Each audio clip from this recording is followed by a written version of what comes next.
of GST, that is goods and service tax. In the second chapter we have registration process under GST. So how do you register yourself and what process that you have to follow under the composition of GST. So registration under GST. Everyone there? Can you hear me?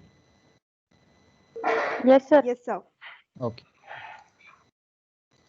So registration under GST, entry of the business is into the arena of GST is inevitably with the registration process under GST. So as you have seen earlier, whenever there were different types of taxes into existence, same case, every dealer or every trader has to get himself registered in order to pay the taxes to the either to the central government or either to the state government. So for payment of taxes, whenever you are entering into any business transaction, registration with the government authority or government agency is a mandatory perspective.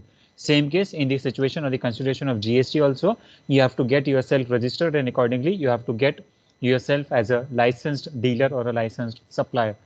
Without the registration, supplier of the goods and services cannot be legally recognized under GST law and business community. So in order to get yourself registered, get yourself recognized, you have to approach the respective GST authorities and get yourself registered. So unless and until you don't have registration, you will not be recognized and you will not be recognized under the business community or under the lawful community also.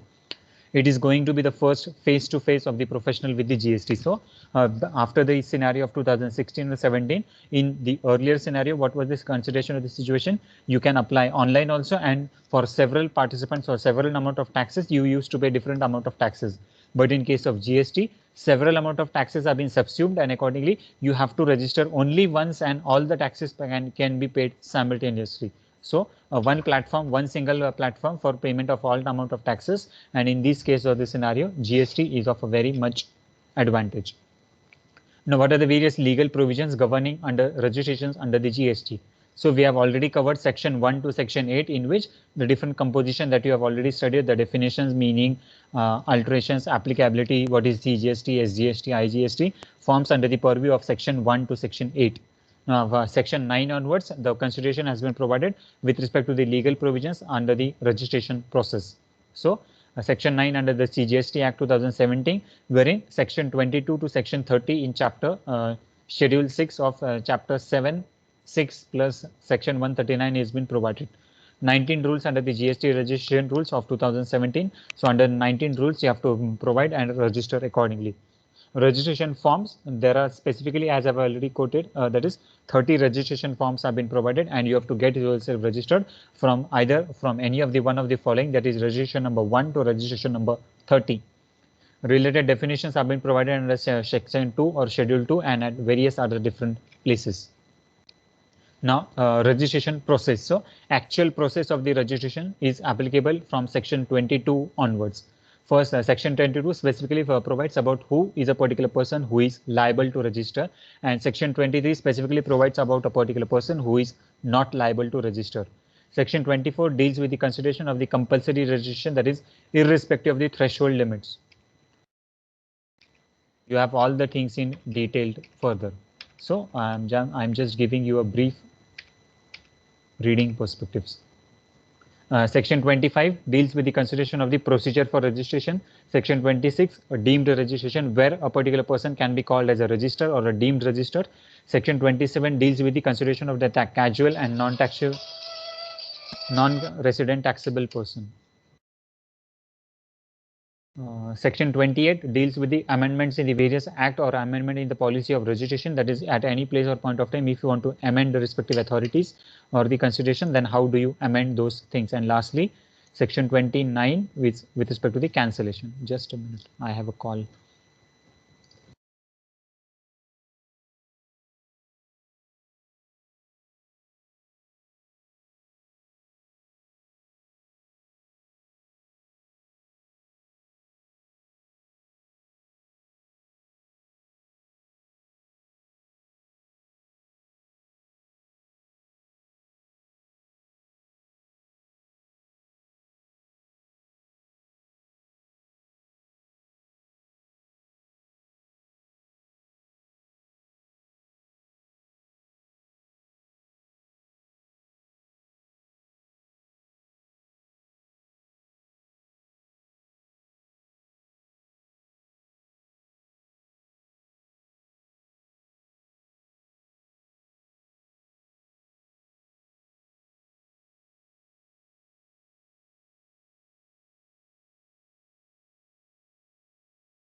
Okay. Registration process. Huh. Now, registration rules from rule number 1 to rule number 19. First thing, application for registration. Now, what are the various rules or what are the various steps that you have to follow in order to get yourself registered under the GST Act or get yourself registered license under the GST origination? First thing that you have to do is application for registration. So there are various different forms from form number registration form 1 to registration form 30.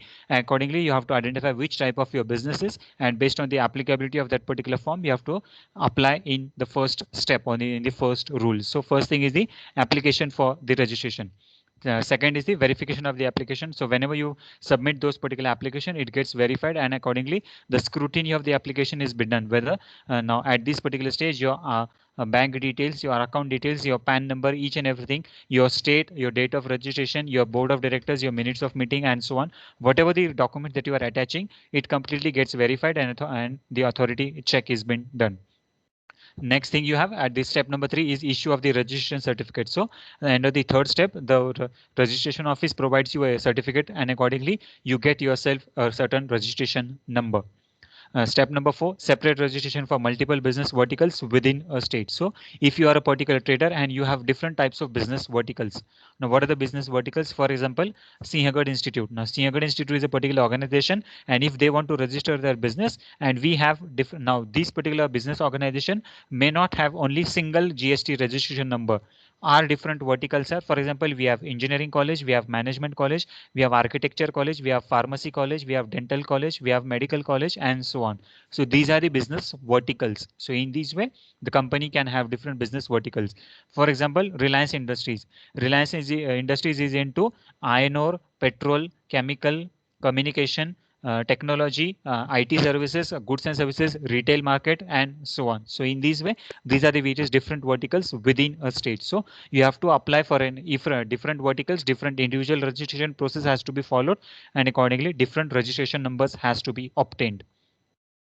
In a reverse situation, there is a certain option for you. Now, if you want to register entire business entity for a single purpose, then you can register a single purpose entity also. That is, the Reliance Industries can be registered as a single entity, and Sinhagad Institute can be registered as a single entity. So in this way, you can register as your individual perspectives or as an business vertical perspectives also.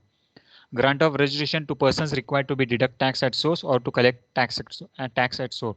So you have to identify, or you have to provide the details of a particular person who is responsible to pay or file the respective return for either the TDS purpose or TCS purpose. So tax deduction at source and or tax collection at source. So if you are the payment of a taxpayer, that is if you are the supplier, then what you have to do, or that is if you are a purchaser, then you will be paying the taxes, and if you are a supplier, then you will receiving the you will be recipient of a particular tax. So in this way, whatever your amount of composition may be, whatever your nature of transaction may be, you have to provide the details of that particular person, and accordingly the tax has to be paid or it has to be collected.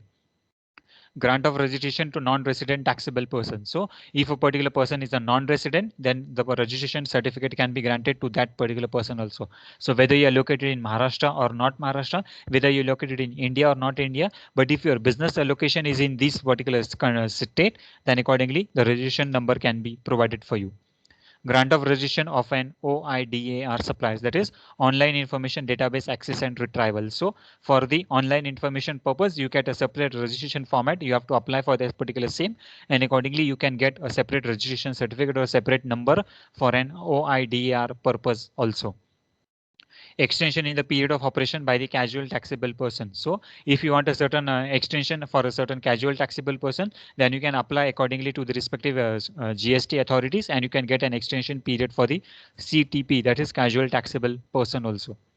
Display of the registration certificate and GST in the name board. So the major registration rules that has been provided by the central and the state government is whatever your GST number is been provided by the government, it has to be maintained in the respective offices or in your respective shops or the particular business vertical, and it should be displayed at a certain position which is visible to everyone. So if you visit any other shop, then what you see, the proper board has been there, and on that particular board the GST number has been properly displayed, or in else wherever the cash counter is, on that particular cash counter the particular paper has been posted, and on that particular poster the GST number has been displayed. So it is a proper rule by the government, and under the registration rules section number 11 or point number 11, it has been made mandatory for all the people to display the registration certificate and GST number on this, on the people, which is visible to the people. Amendment to the registration. So whatever the application that you have provided for the GST certificate, if you want to make a certain amendments, then you have to provide a you have to make an application with the respective authorities, and necessary amendments with respect to the details of the particular person or the members or the parties. You can make the several amendments. That is, either the composition of the board has been changing, either the TDS or the TCS has been changing, either the registered address or the memorandums or the articles of the company have been changing. Whatsoever changes are there in your business organization, accordingly you can make the amendments in your registration. Application for the cancellation of registration. So if you want to cancel your registration at any point of time, if you want to surrender your GST number, then accordingly you can apply under section or the rule 13, and the application can be forwarded to the GST authorities. Registration to be cancelled in certain cases. So at certain cases there is certain provision of this scenario wherein the government on its own motion, the government can take its own action or initiation, and they can cancel the registration of a certain persons or the certain peoples. And lastly, the 15 position provides, 15 rule provides you the cancellation of registration in both the cases. That is, in terms of the application made by the applicant, and the registration to be cancelled in certain cases by the respective authorities. Revocation of cancellation of registration. So at any place or point of time, if you have applied for the cancellation of registration, and if you want to revoke that particular application, then that particular feasibility is also applicable, and within 30 days you have to take back that particular application. So that particular thing also can be revoked. Migration of persons registered under the existing law. So if you want to migrate or switch from one law to another law, then that particular application or the registration rules have been provided under rule 17. That is, if you want to move from GST to the export duty, or GST to the custom duty, or custom duty to the export duty, then accordingly the migration of existing law is also made applicable. Or another case, for example, if you want to move from GST applicable in Maharashtra to GST applicable in Madhya Pradesh, or GST applicable in Delhi to GST applicable in Karnataka, then within the movement of states also the migration of persons is also possible. Physical verification of business premises in certain cases. So in certain cases, if the government feels that they have to physically visit the particular business premises, and they have to cross check and verify all the business transactions, all the business information that was been provided, then the government can physically visit those premises and get the or collect the information as and when it has been required. And lastly, method of authentication. So the government has to properly see that all the method is been properly followed. The authentication of all the document, that is verification of all the documents, scrutiny of all the documents, submission of all the or the inspection of all the original documents has to be done. Then accordingly the authentication can be done. Registration process. So every person who is liable to be registered under this act shall apply for registration in every such state in which he is so liable. So in whichever state you are liable, in only that state you have to register, and not in any other state. That is, if your business transaction, if your business is been registered under Companies Act in the state of Maharashtra, then you have to register your business in under the purview of GST in Maharashtra only, and not in any other state. So first thing that you have to see, you have to apply, you have to see the applicability of state. So whichever state is applicable for you, in that state only you have to register, and not in any other state. Why? Because within that particular consideration you get a proper registration number in that particular format. Application shall be within 30 days from the date on which he becomes liable to registration, and in which such manner and subject to such conditions as may be prescribed. So as and when the various rules and norms has been prescribed, जैसे ही आपका applicability लागू हो जाता है, वैसे ही आपको registration करने के लिए जाना है. So what is that particular applicability? Depending on your aggregate turnover. So if your aggregate turnover increases after the year 2016 or 17, then it is mandatory for you to get yourself registered. It is mandatory for you to get the registration number, that is GST, and pay the respective taxes accordingly to the state or the central authorities. If the person who is registered under an earlier law, it shall not be necessary for him to apply for fresh registration, but to migrate using the provisional ID that has been issued. So if you are already registered under the previous law or the earlier law, then you don't have to get yourself registered under the fresh category, and your earlier or the older number can also be carried forward by the various government authorities. So in this way, if you are already registered, then you don't have to register again and again, and the same registration number can be continued in line with the GST. Now, who is a particular person who has to register? So every person. So here you can see every person who is liable to register. So what is the meaning or the definition of person? So a person includes an individual, a Hindu undivided family, a company, a firm, a limited liability partnership, an association of persons, BOI, that is body of individual, whether incorporated or not in India or outside India. So any of the company or any of the organization which is registered under the Indian Companies Act 1956 or any other act into existence will be called as a person. The same thing or the definition of the person as it is been provided under Income Tax Act is also made applicable as per the need and requirement. Further extension, person also includes any corporation, establishment by or under any central, state or the provisional act of the government company as defined under section 245 of the Companies Act 2013 and 18 of 2013. Any body corporate, BOI, incorporated by or under the laws of country outside India, and a cooperative society registered under any law relating to cooperative societies. This definition has been taken from the Income Tax Act 1956, so extension to it. A local authority, a government, a society, and a defined under the Society Registration Act of 1860, a trust, and every artificial jurisdictional person not falling within any of the preceding subclauses. So this is the definition, an exhaustive, clear, and combined definition of a person. Registration, liability to be registered. So who has to register under the purview of GST? Every supplier shall be liable to register under GST in the state from which he makes a taxable supply of goods. So you have to register in the respective state and not with the respective center. So wherever your transaction or the taxability of the goods and services is made applicable, in that state you have to register yourself. And if his aggregate turnover in a financial year exceeds rupees 20 lakhs. So अगर आपका turnover, अगर आपका financial turnover 20 lakh के ऊपर है, aggregate turnover अगर 20 लाख के ऊपर जाता है तो ही आपको रजिस्टर करना है. Otherwise it is not mandatory for you, it is not compulsory for you to register.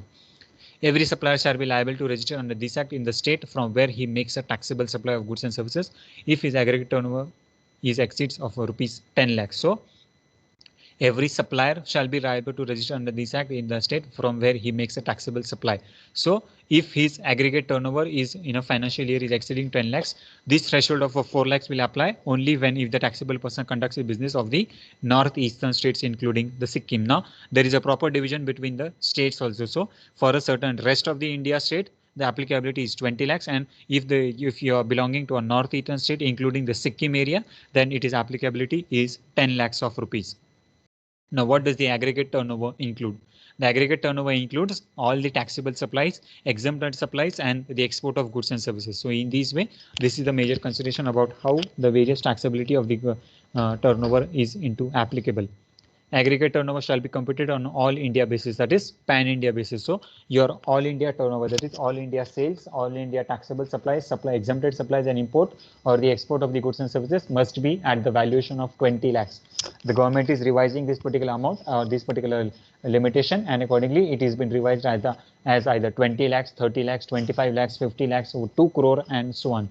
So accordingly there is revision in this particular value also. But since inception or the initiation phase in the year 2016-17, the minimum amount, the maximum amount of limit was 20 lakhs. Now, what does the aggregate turnover mean? So here, the explanation or the extension to the definition of aggregate turnover.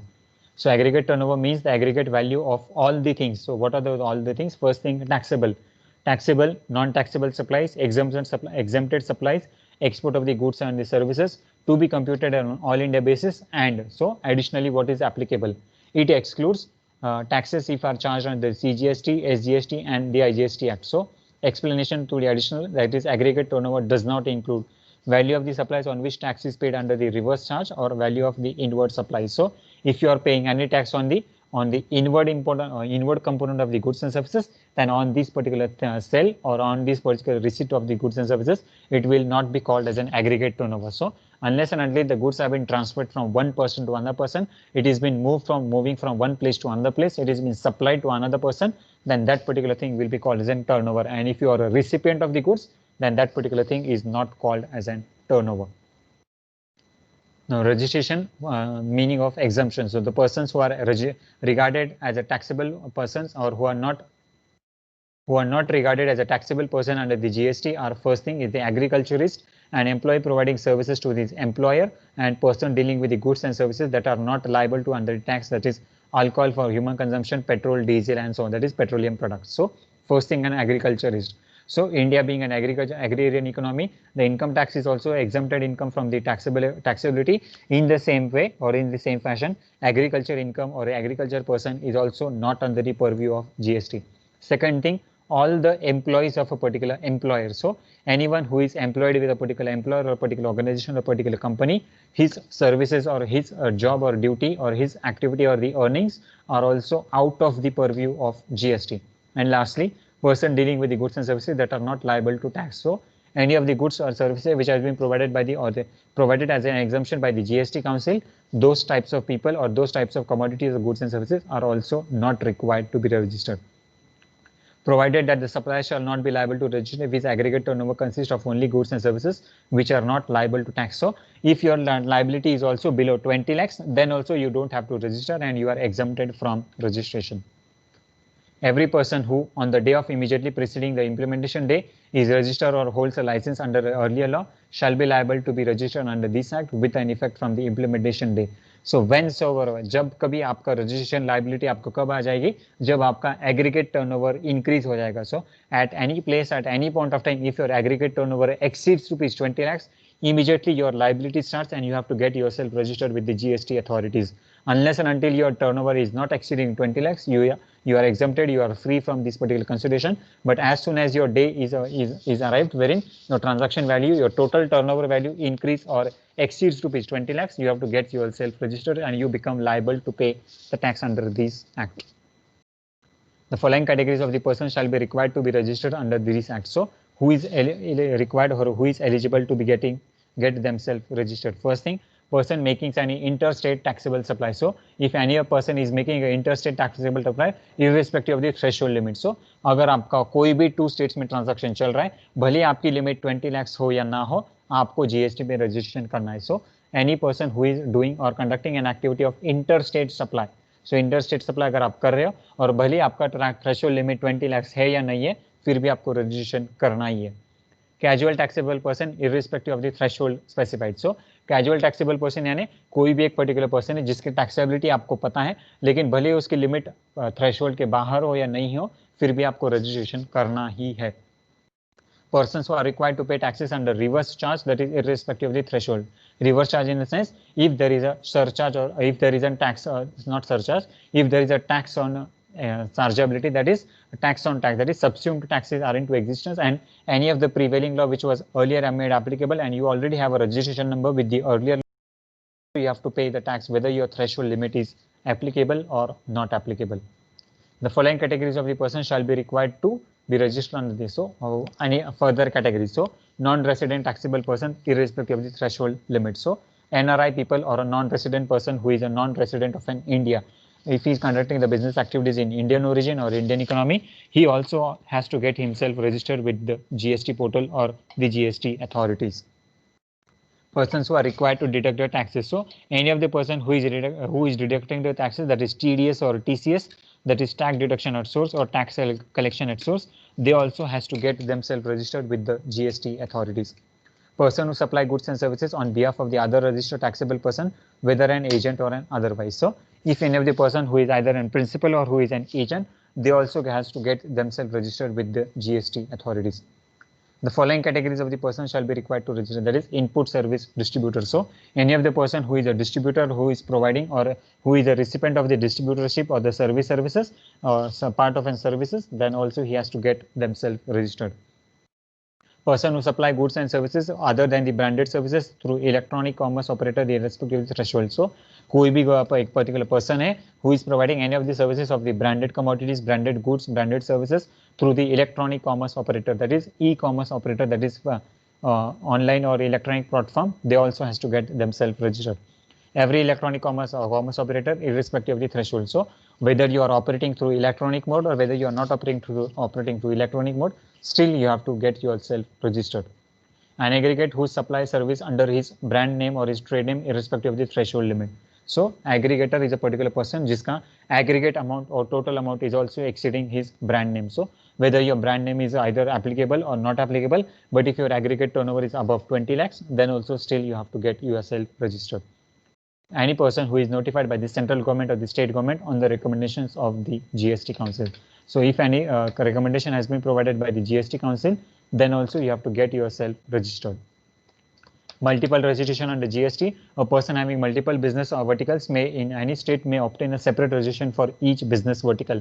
So if your business verticals are in different state, then you can register yourself in different states also. So you can get a registration certificate at Maharashtra also, at Madhya Pradesh also, at Gujarat also, at West Bengal also, at Assam also, at Karnataka also, and at New Delhi also. So you may have multiple registrations also. Registration under GST, the person must have a PAN number under the Income Tax Act. So whatever the business, the name of your business is, based on that particular business name, it is mandatory for a particular person to have the PAN number, that is permanent account number, under the which has been provided under the provision of Income Tax Act 1961, Rule 34 of 1961. So in order to be eligible for grant of registration, so unless until you don't have a PAN number, the registration cannot be done. A non-resident taxable person may be granted registration on the basis of any other document as may be prescribed. Why? Because an NRI cannot get a PAN number unless and until there is a certain exemption or a certain provision which is of a specific nature.